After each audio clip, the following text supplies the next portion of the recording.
Shalom. First, giving all credit to Yahweh Bahasham, Yahweh Shai. And of course, I want to give my respects, the double honors to the apostles, the elders, the men of Great Millstone, though I be not a part of any camp. I learn and study under the teachings of the Great Millstone Doctrine. So, of course, that's who I will pay my respects to. All right. Um, this video is gonna be titled along something along the lines of "Is God good all the time?" Because most of Jake, especially when it comes to Judah, a lot of us we grew up in a Christian household, right? We grow up under the Christian doctrine. A lot of times they quote that saying, "Is God good all the time?" You know, not knowing, basically not knowing the scripture. So in this video, just kind of wanted to touch on that a little bit, get into that topic, of course, get into some precepts. And the first precept, of course, get into Isaiah, the 45th chapter, and starting at the seventh verse. Because before I get into that, like I said, it's mostly, when it comes to Judah and, growing up in these Christian homes, you know, as well as these other different religions and these different philosophies and whatnot. It's well known that, in the beginning of time, or I should say it's well taught that, in the beginning of time, um, Satan rose up against the Most High, right? They teach that, Satan rose up, he rebelled. I've even heard things along the line that Satan was a top uh, musician, he was a pianist, and all this other nonsense, right? But of course, they are not known as scriptures. Um, but we're going to get into it. So, like I said, I'm going to go ahead and start off with Isaiah 45 and 7. It says, "For I form the light and create darkness. I make peace and create evil. I, Yahweh, do all these things." So first, we got to understand is, you know, from the very beginning, Yahweh Bashim Shai created light and darkness, right? Um, he created the good and evil, right? Peace and evil, as the scripture says, right? Um, jump down to verse 18. It says, "For thus saith Yahweh that created the heavens, the Most High himself that formed the earth and made it. He hath established it. He created it not in vain. He formed it to be inhabited. I am Yahweh, and there is none else." So basically, because again, a lot of people don't understand. Yahweh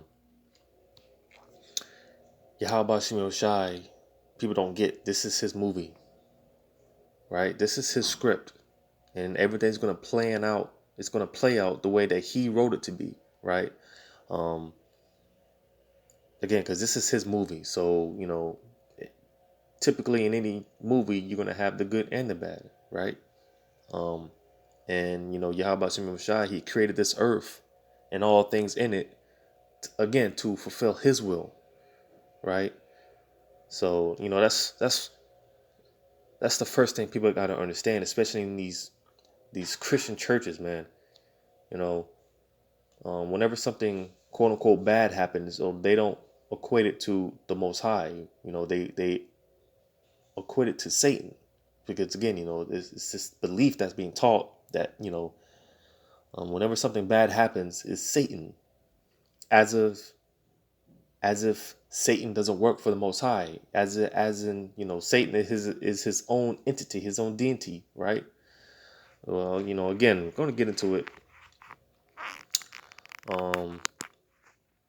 Again, people just we were taught up, believing these things. You know, I'm going to go to the book of Sirach 33, and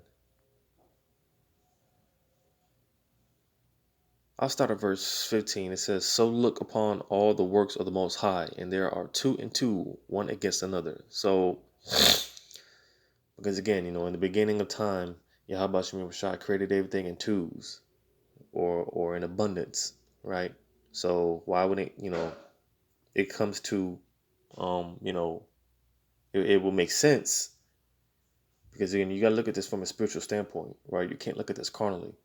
So, it will make sense, when Yahweh Shemir Shai created everything, he created the good and the evil, right? Um, we jump up to verse 14. It says, good is set against evil and life against death. So is the ungodly against the sinner and the sinner against against the godly. So again, because again, this is this whole thing that we're a part of, we're all a part of, um, we're all actors in this thing, right? And again, because this is the movie of Yahweh Shemir Shah, this is his movie, this is his script. So he's gonna, pan things out to how he wants them to be panned out, right? And again, what movie doesn't have a good plot, a good set against evil, because again, it's like you can't have one without the other, again, you can't have, um, yeah, you can't have one without the other. That's why it says good is set against evil, right? You have those slated to play the righteous, and you have those slated to play the wicked, right? So that's a lot of people question that this messes a lot of people up, because a lot of, again, so-called quote unquote bad things happen, and but it causes a lot of people to just stop believing in the Most High altogether, right? Because um, people say things, like if how can there be a God when such and such happens, and He allows this to happen and allows that to happen again? Just people just err not knowing the scriptures, right? Um, because again, ultimately, Yahweh Shemir Shai, He's in control of everything, the good and evil, right? Um, go to the book of Deuteronomy 32, and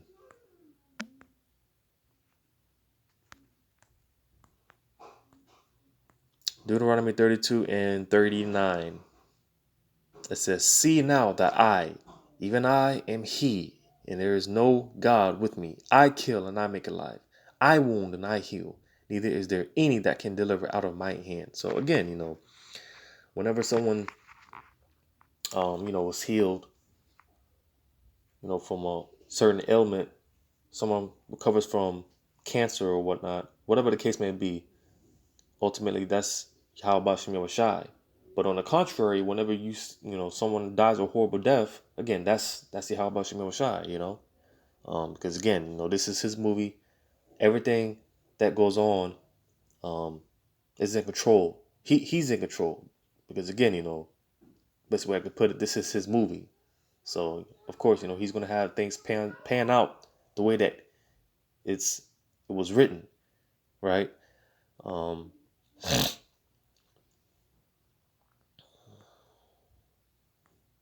oh, it's like I'm right now.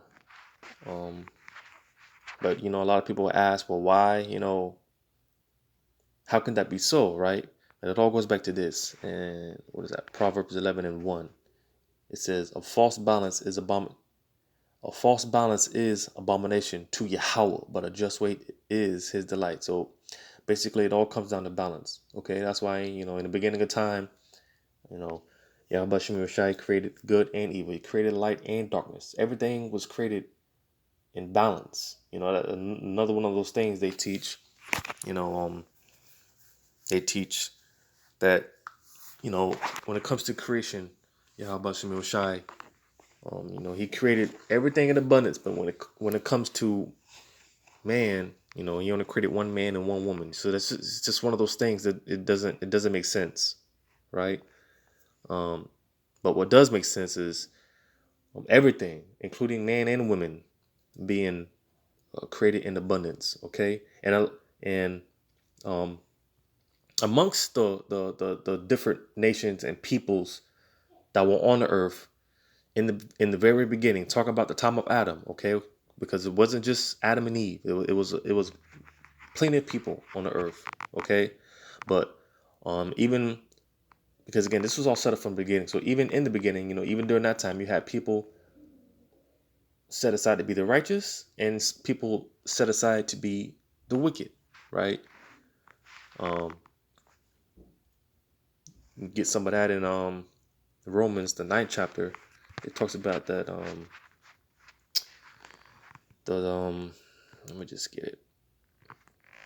Romans 9, and I started verse 10.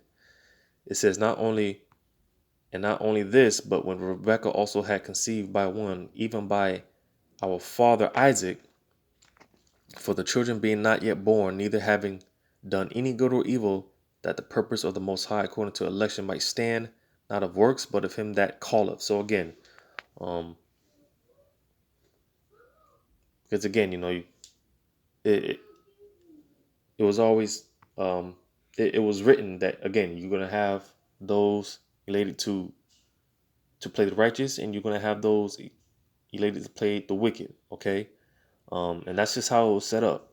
As it says in verse 11, it says, "Neither having done any good or evil." So again, because you know, when children are, or when we're born into this world, when we're born into this world, you know, we're pretty much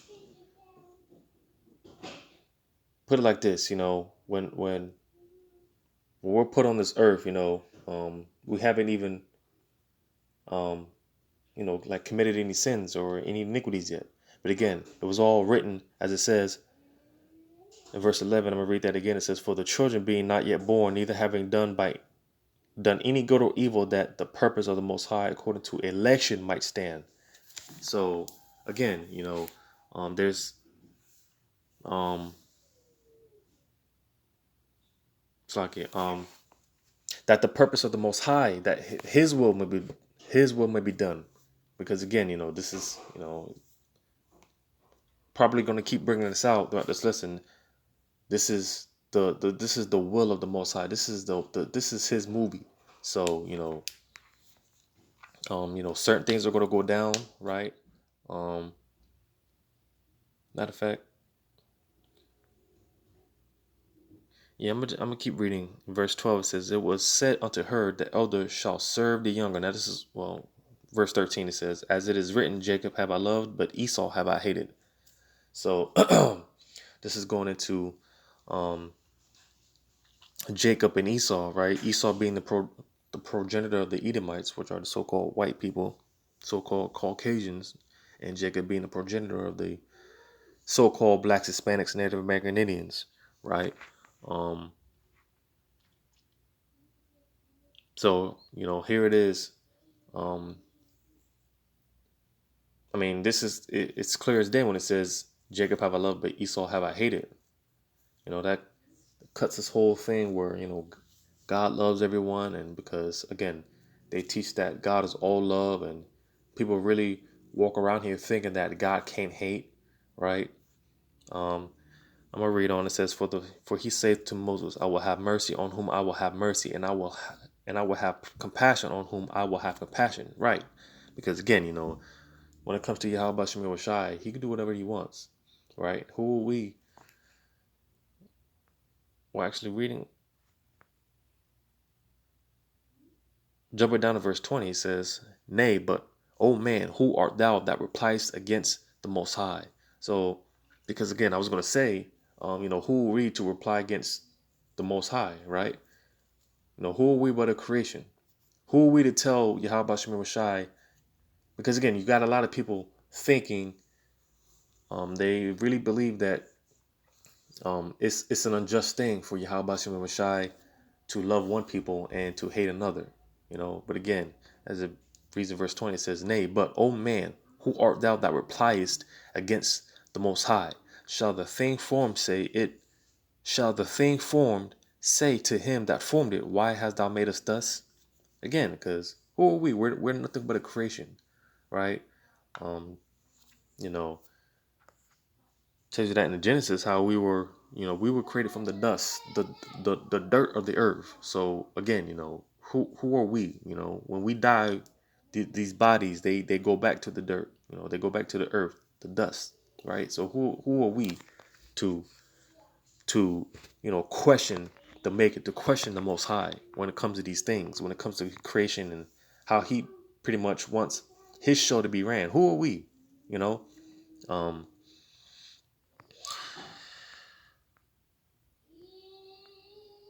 Verse 21, it says, have not the potter power over the clay of the same lump to make one vessel unto honor and another unto dishonor? Right.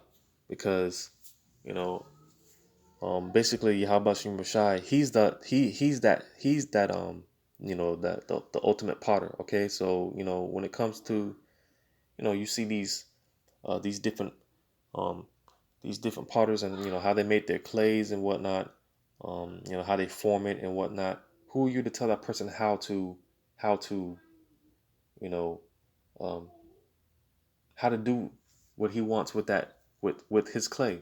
Who are you to tell that person? And like I said, Yahweh Shem Shai, they're the ultimate potter, right? So again, who are we to question the potter on how he makes his clay, right? And how he deals with this whole thing. Because again, um, this is everything's done according to the will of Yahweh Shemel Shai, but you know, we only know so much. We only have so much wisdom, okay? Because again, people walk around here thinking that Yahweh Shemel Shai is unjust for hating one people and loving another, right? But again, because I mentioned, we all have our roles to play. We all have our lots, right? We all have a specific job to do, and specific roles to fill, right? Um, Going to reading on the verse 22, it says, "What if the Most High, willing to show His wrath and to make His power known, endured with much long suffering the vessels of wrath fitted to destruction?" So again, because this is all set up from the beginning, before we were all even brought into creation. Because before we were brought here on this earth, our spirits were dwelling with, um, our spirits were already in the spirit world. But before even that, this was already written out. Okay, before we even in the spirit world, this is Yahweh, already had the blueprint for His Son Yahweh Shai. So again, because this was already planned out. So, but again, um, this was already set from the beginning. Who's going to play the righteous, who's going to play the wicked. You know, when it comes to the two-third Israelites, right? Um, they have their lot. You have the elect, right? You have the wicked slated to destruction or fitted to destruction. I just read in verse 22. I'm gonna read it again. It says, "What if the Most High, willing to show His wrath and to make His power known, endured with much long suffering the vessels of wrath fitted to destruction?" Okay, because again, a lot of people may question, why does the Lord hate? How can the Lord hate a certain people, and why would He do, or why would He do such things, right? These are what people, these are the questions people would ask in the world. Again, not knowing the scriptures, and not understanding the power of Yahweh Shem Shai, right? Um, but we're gonna get into it a little bit, right? Who the wicked are? Who is this vessel fitted to destruction, right? Because again, everybody has their lot to play. Everybody has their roles to play in all this, right? Um, and when it comes to this vessel that's fitted for destruction, um, this is going into Esau, as it just read in verse 13. It says, "Esau have I loved, but Jacob have I loved, but Esau have I hated." When it comes to Esau, um, Yahweh Shem Shai, basically, he created them to basically be his spanking tool, right? Just certain precepts that talk about that. How that goes for all the other captivities that we've been in. Yahweh Shem Shai, he's used these different um, nations and captivities to punish us because well, again, a lot of people ask, you know, um, excuse me, goes back to the question I posed earlier. Is God good all the time?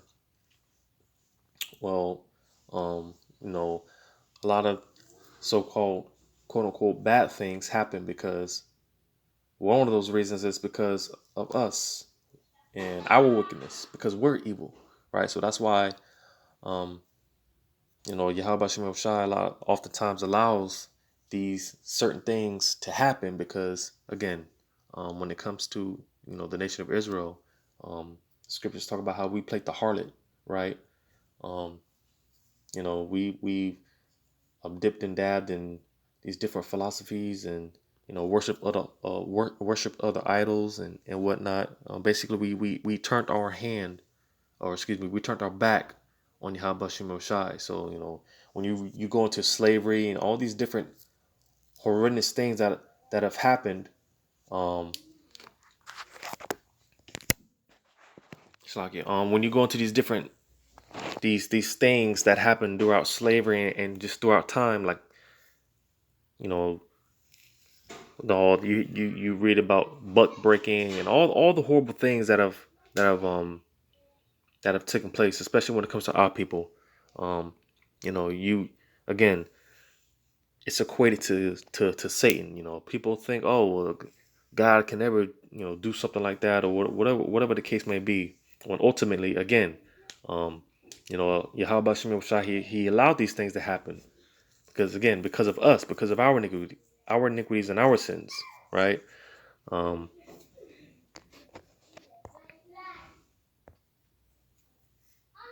no, and even our forefathers, you know, our forefathers, they knew and understood these things. That's why you read about certain prayers throughout the Psalms. When King David, he's talking about um basically he's praying for deliverance from the wicked, from the sword. Because again, our forefathers, they knew these things. But I want to get to this precept. What is this? 20, Job 21 and 30. It says that the wicked is reserved to the day of destruction. They shall be brought forth to the day of wrath. So if Yahweh Shem Shai was all love, if he was quote unquote good all the time, why does he have um why is he reserving the wicked to destruction? You know, there's a specific time where um you read about that in the book of Obadiah, I believe, talks about how there's going to come a point in time where these wicked, which is more so talking about Esau, because when you go to Malachi 1 and 4, it tells you that Esau is he's the board of wickedness. So oftentimes when it's talking about the wicked, it's talking about Esau. Okay, Job 9 and 24, the wicked, um, the earth is given unto the hand of the wicked. Again, if Yahweh Shem Shah was good all the time, why would he give the hand unto the wicked? Because again, everything's played out for his purpose, for the purpose and the will of Yahweh Shem Shai, right? Um, but going back to my point, if Yahweh Shem Shai was good all the time, why would he have a day reserved for the wicked to be destroyed? You know, just something. And again, because these churches, man, they're not going to touch on things like this. They're not going to speak up on these things, right? Because again, they teaching, that uh, God is all love, right? And you even got some within the Israelite community, some camps, they teach when it comes to Jacob's trouble and all hell break loose. Some of these camps are teaching that there's not going to be a Jacob's trouble. They're teaching that everything's going to be all right, right? Sounding like the Christian church, and the whole rapture doctrine, right? But from there, I'm going to go to Proverbs 16 and 4.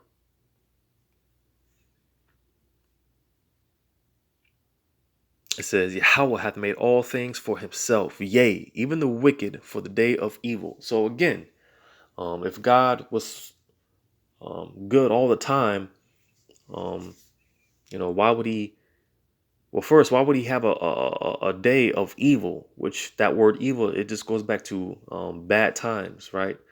Um, so if God was good all the time, why would he have uh, uh, a day, which is not an actual day, a 24 hour period? It's a certain time period where a certain time frame where all hell will be breaking loose. If God was all good, why would he allow this? Why is he talking about this, right? And again, this has happened throughout time. Um, you like I mentioned, the different captivities and the different slaveries that we've been in, right? Um, you read about um, the fall of Rome and the hell that the Israelites went through. You hear about the Greek Empire when the Hellenization and all that, right? Um, the transatlantic slave trade, um, all these different time periods where it was just all hell, and more so all hell for Israel, right? And again, because this is something that Yahweh Shem Shai allowed to happen, right? So again, if God was all good, why would he be allowing these things? It's like, yeah, bear with me.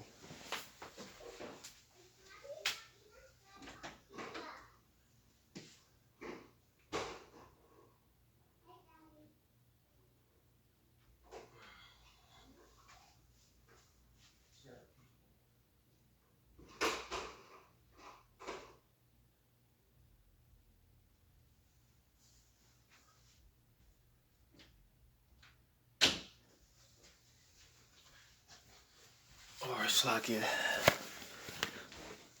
Expected some mail, Slakia. So yeah, if if God was good all the time, um, you know, pretty much why is this this time period of evil? This is something that Yahweh Shem Shai he's written out, right? It's something that's prepared. And again, this is something that's happened before throughout time, right? And but this time, speaking more about, or more so of Jacob's trouble, this is going to be a time period that Yahweh Shem Shai he's going to allow the wicked again, which is Esau, that flood, his sword, right? This is going to be a time period. He's going to allow um the wicked to pretty much have his way, because again, I brought this out on other videos. um what you're about to witness Esau do, man, the the unconstitutional, unhumane things that that they're about to do. um Ultimately, that's the spirit of Yahweh Shem Shai. He's putting his spirit on on these Edomites. They're going to show their true colors. If God was all good, why would he allow these things to happen? Because again, this is of Yahweh Shem Shai. You know, he's in control of everything. So, but again, these Christian churches, man, they're not gonna touch on this. They're not gonna bring this out, right? Um,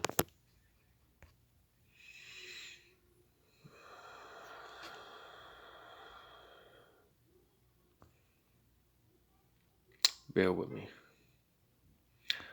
Going back to Sirach, the 33rd chapter, and going to, because I brought out in verse 15, 14 and 15, it talks about, how Yahweh Shem Shai, he created everything in twos, created everything in pairs, and um, with good is going to come to evil. So, but jumping up from verse 10 to verse 10, it says, and all men are from the ground, and Adam was created of earth. Like, yeah, like I said, we're created from the dust of the earth. So, going back to, who are we to reply against the maker, right? Verse 11, in much knowledge the Lord hath divided them and made their ways diverse. because that's another thing that they teach is in um they teach, all nations coming together and being at peace with one another. Well, here it is, from the very beginning, you know um there was there was a division, and it was always supposed to be like that. Yahweh Shemim Shai, he was never against, excuse me, he was never with all nations coming together, right? That's why you read about it that in Genesis the 11th chapter, when all nations tried to come together under Nimrod, and was when you read about how Yahweh Shemim Shai confounded the languages, right? That's because it was never in the plans, the will of Yahweh Shemim Shai to for all nations to come together. So like I said, even from the beginning, there was some form of division Yahweh Shemim Shai had set up, right? Reading on verse 12, it says, "Some of them hath he blessed and exalted, and some of them hath he sanctified and set near himself. But some of them hath he cursed and brought low and turned out of their places." So again, you know, that's another reason why, you go into a Christian church, they're not going to bring out these. They're not even, more than likely, not even going to read the Apocrypha, because you know things like this. It talks about how, just read that, talks about how um Yahweh Shem Shai from the very beginning, he created some to be sanctified and close unto him, and he created some to be cursed and brought low, right? I'm gonna go ahead and read verse 13. It says, "As the clay is in the potter's hand to fashion it at his pleasure, so man is in the hand of him that made him, to render to them as liketh him best." So, pretty much Yahweh Shem Shai, he can do whatever he wants. He's the ultimate power, the supreme being, and under him is the second in command, his only begotten son Yahweh Shai. So, again, Yahweh Shem Shai, he can do whatever they want, And like I said, who are we to question? Why did Yahweh Shem Shai create certain vessels to be, close under him and holy and sanctified, and why would he create certain vessels just to be destroyed? That's not up for us. That's not something, we should be questioning Yahweh Shem Shai about.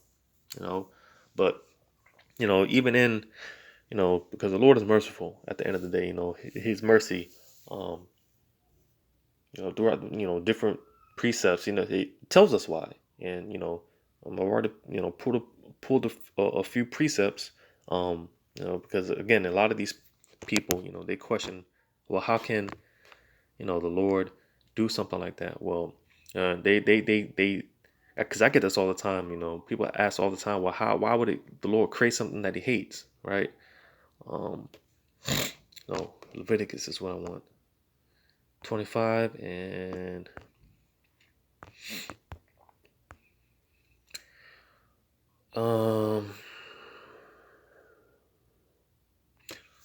Leviticus 25 and 44. It says, "Both thy bondmen and thy bondmaids, which thou shalt have, shall be of the heathen that are round about you. Of them shall ye buy bondmen and bondmaids." So, um, long story short, these different nations and Gentiles, they were created to be slaves. All right, because um, you know, a so-called Black, Hispanic, and Native American Indian man, woman were never supposed to work a day in their life. But again, through sin, you know, that's why we got to work to the sweat of thy brow, right? But it was set up for Israelite man, woman, to never work a day in their life, and that's why these other nations were created to work for us, you know. And again, this is something they're not going to teach in the churches. They're not going to teach Deuteronomy the 7th chapter, right? They're not going to teach how the Lord shows favoritism towards his people. You know, um, if the Lord was all good and all love, why would, well, he damn nearly eradicated those Egyptians? When he the time of the second Exodus, when he brought the children of Israel out of the land, you know, killed their firstborn and everything. If God was all love, why would he allow that to happen? You know, And again, here, I just read here in Leviticus 25 to 44 chapter, God is, um, when it comes to slavery, um, because it's written on the laws, when it comes to slavery and, how we deal with our own people and how we deal with the nations, right? When it comes to our people, we can't deal with our own people in rigor, right? Um, and in reality, we're not supposed to have our own brothers and sisters in slavery, anyways. But um, that's why when it comes to we might be put in a position where um, we might have one of our own people subject under us. So that's why we deal with them with care. We got to be we got to be cool with them. But when it comes to these different nations, when it comes to the heathens, and especially during the something something else they don't teach in the world,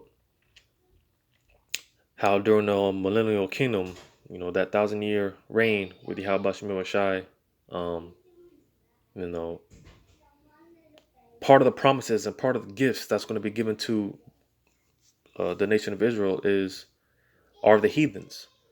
They're going to be our servants in the kingdom, and they're going to rule. They're going to be ruled over with. Um, they're going to be put through some back breaking slavery. Go ahead and get that real quick. Revelations. So if God was all good, why would He allow this to happen, right? It's just something you got to ask yourselves, especially those in a Christian church. If God was all good, why is He going to allow this? What I'm about to read happen in Revelations 2:25, 26. It says, "And he that overcometh and keepeth my works unto the end, to him will I give power over the nations, and he shall rule them with a rod of iron. As the vessels of a potter shall they be broken to shivers, even as I have received of my Father." So again, for those that make it, why is Yahweh Shai given the gift of basically slavery, dominion over people? Why is He allowing this to happen? It talks about a rod of iron. You got a rod of iron. That's not that's that's basically it's going into some harsh slavery. We're beating these nations into powder. If they get out of line, they're gonna beat them. Beat the hell out of them. You know, if God was all good, why would He allow these? Why would He allow these things to happen? Right? Um, go to the book of Jeremiah 21, I think. No. Well, yeah, there's one. Yeah. Jeremiah 21:7. It says, "Afterwards saith Yahweh, I will deliver Zedekiah king of Judah and his servants and the people, and such as are left in the city from the pestilence, from the sword, and from the famine, into the hand of Nebuchadnezzar king of Babylon, and into the hand of their enemies, and into the hand of those that seek their life, and he shall smite them with the hedge of the sword. He shall not spare them, neither have pity nor have mercy." So again, you know, um, well, first people gotta understand, I'm not gonna get into the whole. I'm not gonna get into this whole thing in this lesson, but basically, the scriptures talk about basically karma, right? Um, basically, let me just get it real quick since I brought it up. Galatians 6 and 7, because again, the nations, they had us in slavery, so it's only right that we're gonna have them in slavery. You know, um, Galatians 6 and 7, it says, "Be not deceived. The Most High is not mocked, for whatsoever a man soweth, that shall he also reap." So, again, because I had to bring that out because, again, the nations, they had us in slavery. We served hard bondage, under their rulership. So, tells you that in the Book of Revelation is reward them double. They're going to get they're going to get it as twice as bad as they giving it to us in righteousness, of course, because we're not going to be out there raping their men and all that stuff, right? But Again, if God was all good, why would he allow these things to happen? Going back to, what was that, Jeremiah 21:7. But the point I wanted to get from this precept was, because it says Yahweh. It says, and afterward saith Yahweh, I will deliver Zedekiah king of Judah. So, again, because whenever we went through these different captivities or whatnot, it was the hand of Yahweh. He brought us into these different captivities. He handed us over. All right. Because again, due to our rebellion and our sin, our iniquities, you know. But again, just touch on the point, if God is all good and He's all love, why would He hand why would He hand us over into slavery? Why would He give us up? Right? And it says, neither have pity nor have mercy. So there's been plenty of times where Yahweh Shai casted His people off, and didn't show them no pity and whatnot. And again, I brought out, you just read throughout the different slavery, different captivities, and the different persecutions we suffered as a people. With all the buck breaking, and Esau would take our women and rape them in front of us, take our children and rape them and kill them in front of us, right? Because again, that type of spirit it comes from Yahweh Shai.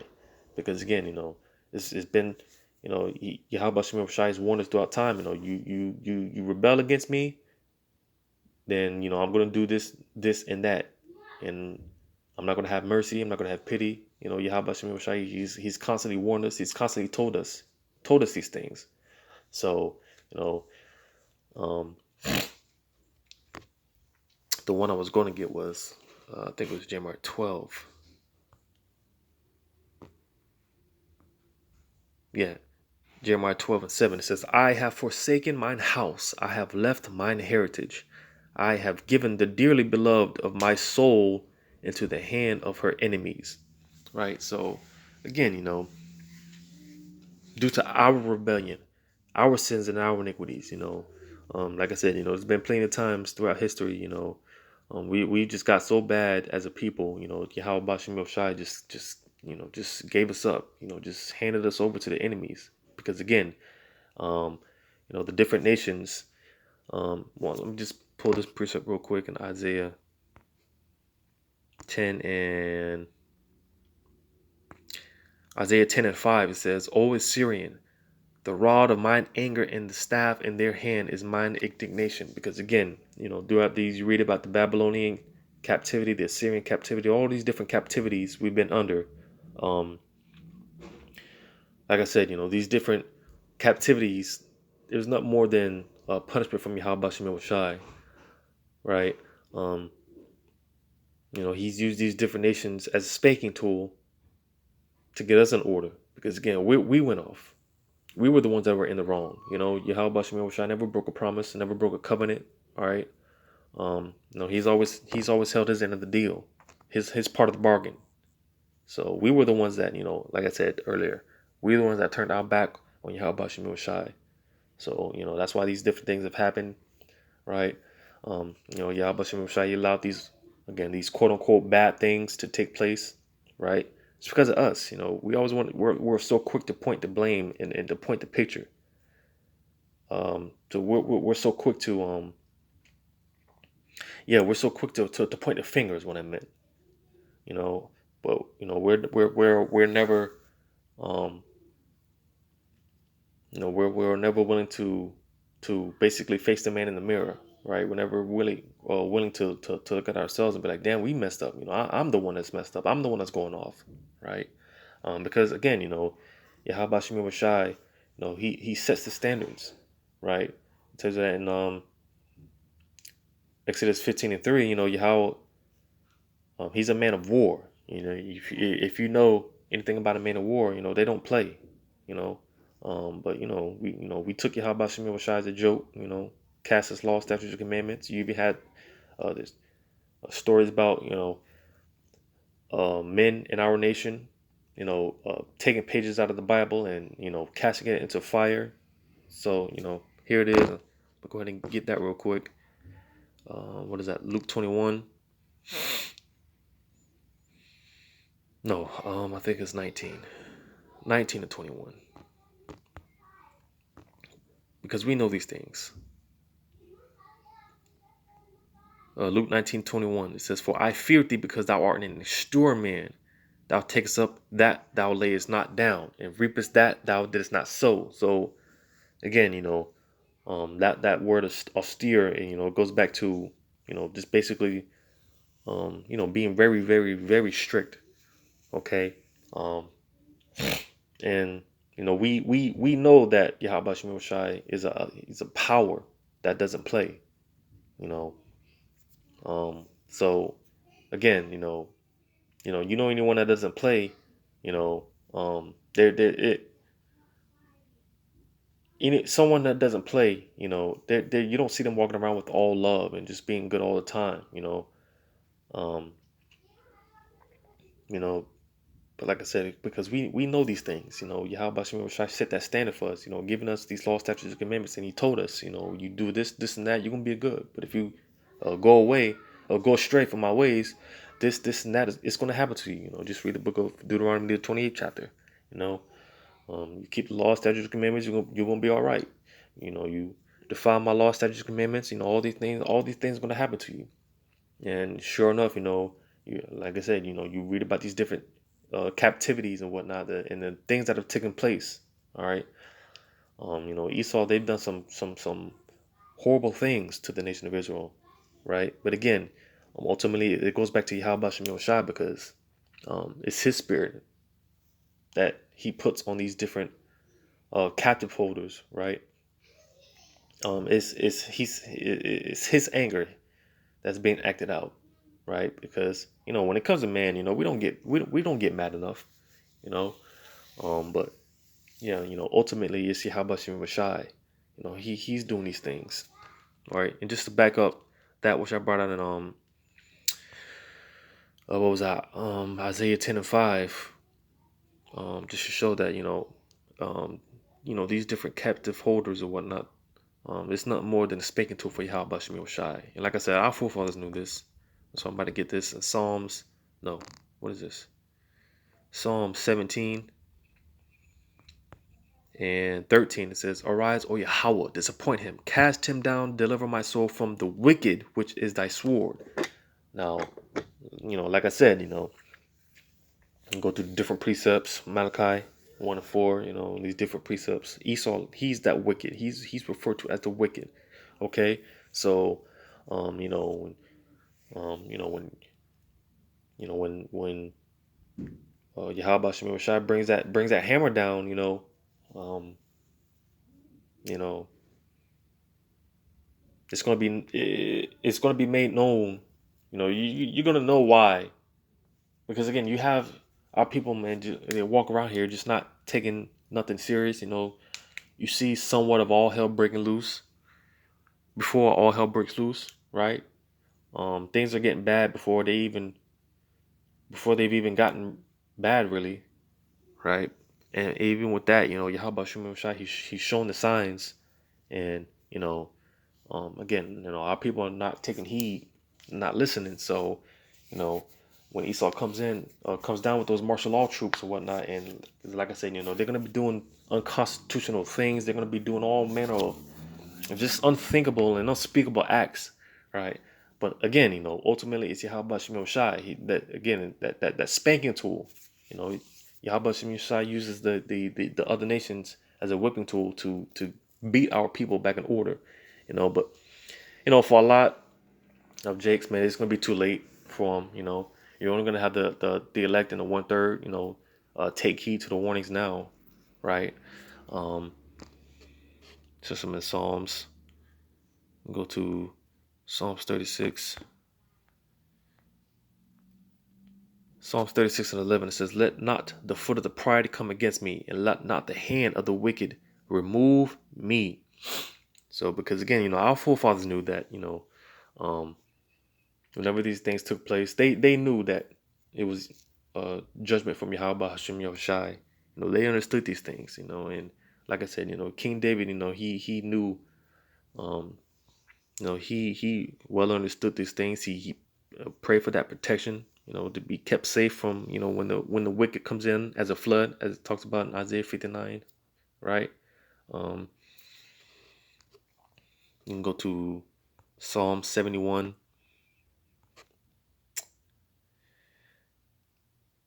Psalm 71 and 4 says, "Deliver me, O my power, out of the hand of the wicked, out of the hand of the unrighteous and cruel men." Because these devils, talking more so about Esau, they're cruel beings, man. They'll talks about that in Maccabees, how when they when the Greeks came into power, how when they came into power, wickedness multiplied on the earth. So when these devils come into power, man, they, especially when they rule over Esau, that they just do all manner of evil and just unspeakable things. And when Yahweh Shemashah brings that hammer down, this time, all hell breaking loose and Jacob's trouble and all that. um you know um it's gonna be no different, because there's no new thing under the sun, right? So you know um yeah, you people, they question the Most High, as if they look at the Most High like he's the one that's in the wrong. Like, they look at the Most High like he's off, like something's wrong with the Most High. you know um not taking into consideration, like I said, not taking a look in the not looking at the man in the mirror, right? Not self-examining, right? Or none of these things that the Bible talks about, right? Basically, how to escape the judgment, and being exempt from this judgment. None of our people take it into consideration, and that's why, again, Yahweh Shemel Shai, he allows these things to take place, right? Um, like I said, our forefathers, they knew these things. Going to the book of Job, using him as an example. Um, um, you know, Clearly the Christians, they don't read, the book of Job, because even Job knew. I think that's Job 19. Even Job knew, being, Job being a perfect man, someone who is skewed with evil, hated evil, right? Job 19:21, it says, "Have pity upon me. Have pity upon me, O ye my friends, for the hand of the Most High have touched me." So see, Job didn't walk around blaming Satan. You know, Job knew that this was the hand of Yahweh Shem Shai. You know, because what people just don't want to get is, Satan is not more than um he's not more than a hitman on the left hand. I'm gonna go ahead and get that real quick. Satan is not more than, um because you got those spirits on the right hand, you got spirits on the left hand, okay? And Satan, he's the top spirit on the left hand. What is that? 2 Samuel 24, and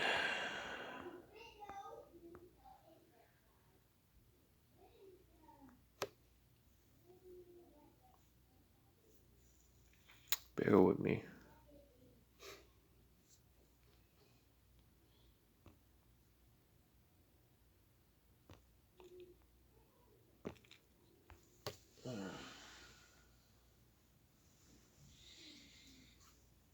Bear with me. Ouch.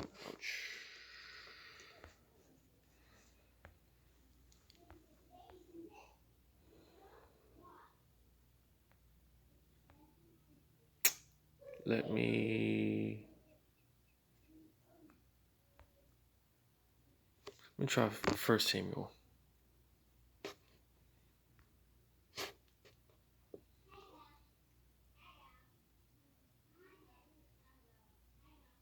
First Samuel's, what is that, 24? See if it's there.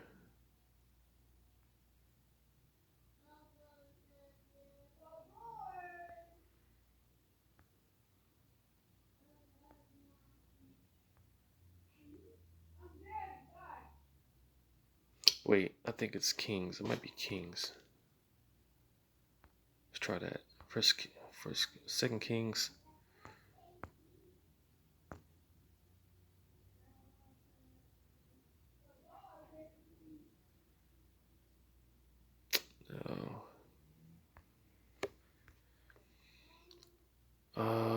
First Kings. Let's try with it.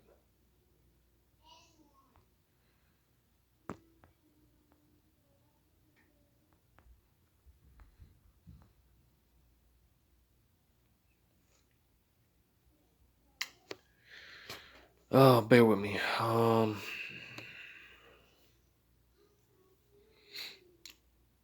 right, let's try this again.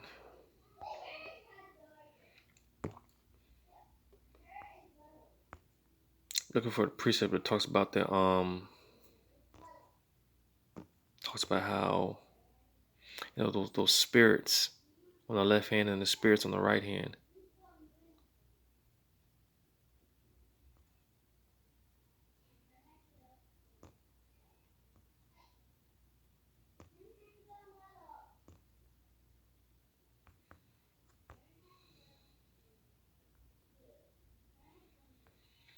Oh man.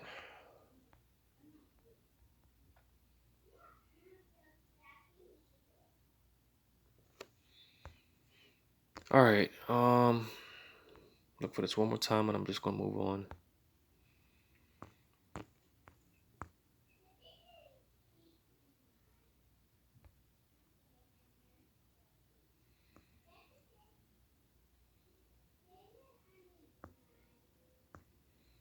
All right. I can't find it, but basically, what I was looking for,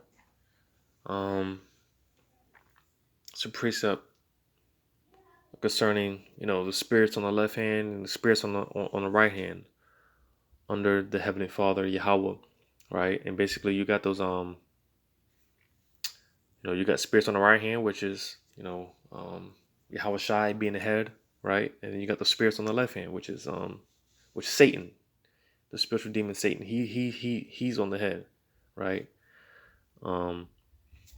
As a matter of fact, going back to the book of Job, because again, you know, a lot of people think that, you know, Job is, a lot of people think that the spiritual demon Satan, he's contrary to the Most High, right? And they talk about this big battle that's going to take place between good and evil and God and the devil, right? Well, you know, I've already poured out some precepts, right? You know, Yahweh Shemir Shai created these spirits, you know, good and evil, and he controls them all. He controls everything, right? But going to the book of Job, you know, you know, a lot of people, when it comes to Job, you know, here it is. If God was all good, why would He allow these things to happen to Job? Now, you know, if you don't know about Job, I strongly encourage you to, you know, read this book, right? You know, Job being a righteous man, he skewed evil, I believe. Yeah, in the first verse, Job 1:1, it says, "There was a man in the land of Uz whose name was Job, and that man was perfect and upright, and one that feared the Most High and skewed evil." So, you know, again, you know, if you, um, you know, if God was all good, you know, why would He, all the things that happened to Job, you know, why would He allow it to take place, right? But to get to the point, dealing with Satan, um,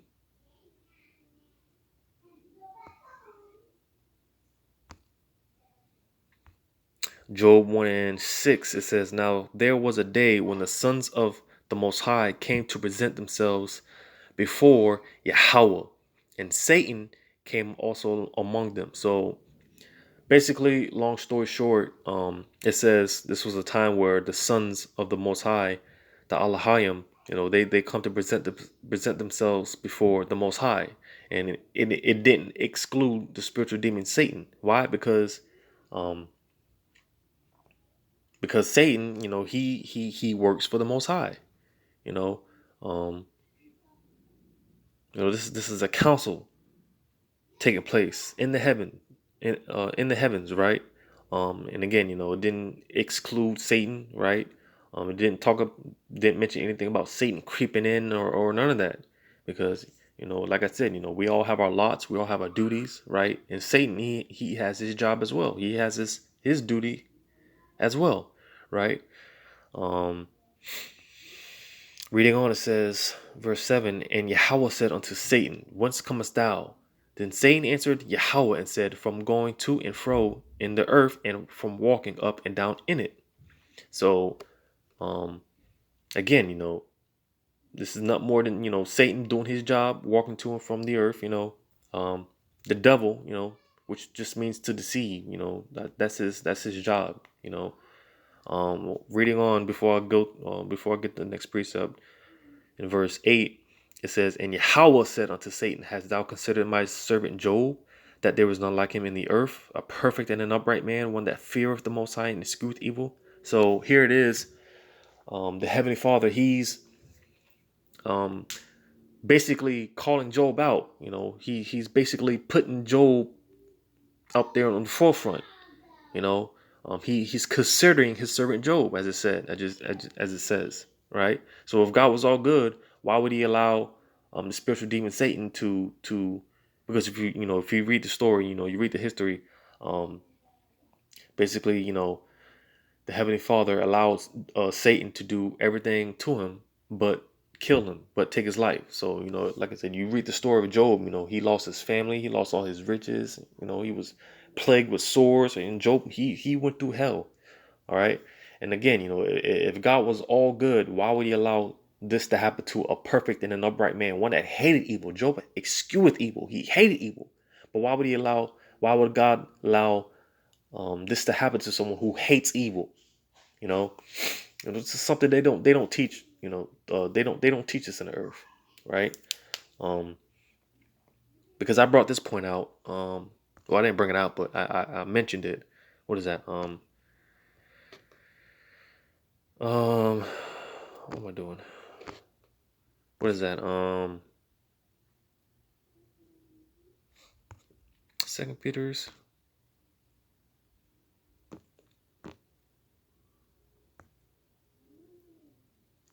Bear with me. It talks about Satan walking to, seeking whom he may devour. What is that? 1 Peter's 5:8. It says, "Be sober, be vigilant, because your adversary, the devil, as a roaring lion, walketh about, seeking whom he may devour." Because I brought it out. We all have our lots. We all have our specific duties, right? Um, you got those spirits on the left hand or on the right hand. They all have their specific duties. They'll order their tasks, right? You read about throughout the scriptures about the archangels. When they come down, they pretty much they state what they're doing, what their purpose is, right? And you got spirits on the left hand. They all have their specific duties and lots and purpose, right? And Satan, again, he's no different. Okay, he's one of the sons of um, the Heavenly Father. He has his duties. He has his lot as well. Okay. I believe there's another precept that talks about how he's basically, for what he was created for, he was perfect for what he was created for, right? Because again, the devil, that's just a word that means to deceive. Um, and clearly, he's doing his job where he has Esau thinking that, um, because again, you got to be able to differentiate when it's talking about the spiritual demon Satan and or the spiritual demon the devil and the spiritual and his physical counterpart, which is Esau. Because a lot of times when in the scriptures and it's talking about Satan, it's not talking about the spiritual demon, it's talking about his physical counterpart Esau. So, but like I was saying, um, the spiritual demon Satan, is clear he's doing his job because again, he even has his physical counterpart Esau believing that he's gonna uh, you know run the world and with this new world order and all this other nonsense. The spiritual demon Satan has put it into the minds of Esau that they can do this. When it talks about that war in heaven, it's not talking about again that there's some battle that's going to take place between God and his angels and Satan and his angels. It's that's nowhere near the lines. All right. But when Yahweh Shai shows up with those angels and you're gonna have this battle between Michael the Archangel and the chariots and Esau. He's gonna be out there with his fighter jets. That's what that's talking about. But the point being, um, Satan has convinced Esau that he actually can stand a chance. He could actually prevail in this thing. That's because that's his job. That's the job of Satan, to deceive. You know, um, Going back to Job, the second chapter, because again, Satan. I mean, he's nothing more than the top spirit on the left hand. Okay. Um,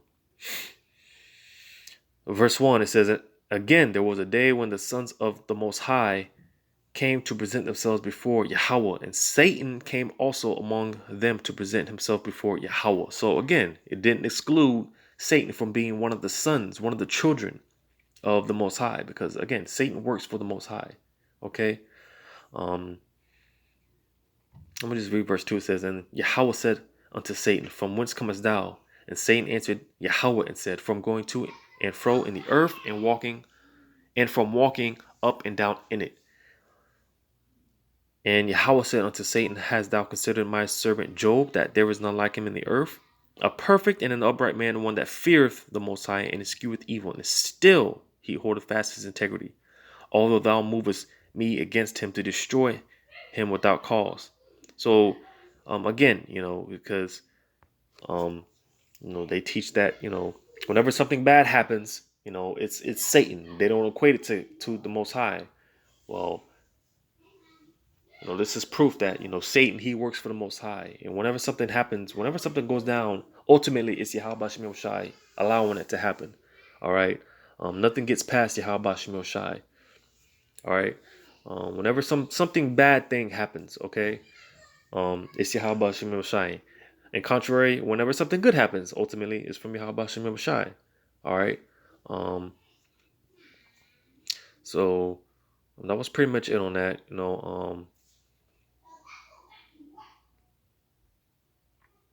Yeah, that was pretty much it. I was trying to, I really wanted to bring that preset out, but maybe I'll do another video. Maybe I'll do like a part 2 to this video, because this is definitely, like a stumbling block. All right. Like I mentioned earlier, a lot of times, something happens, and just people not knowing the scriptures and not having that understanding, they question the Most High and how He could allow these things to happen. Well, again, just not knowing and understanding these scriptures. But Yahweh Shemel Shai, he is in control. All right, nothing does get past. Nothing takes place on this earth without, without Yahweh Shemel Shai knowing about it. All right.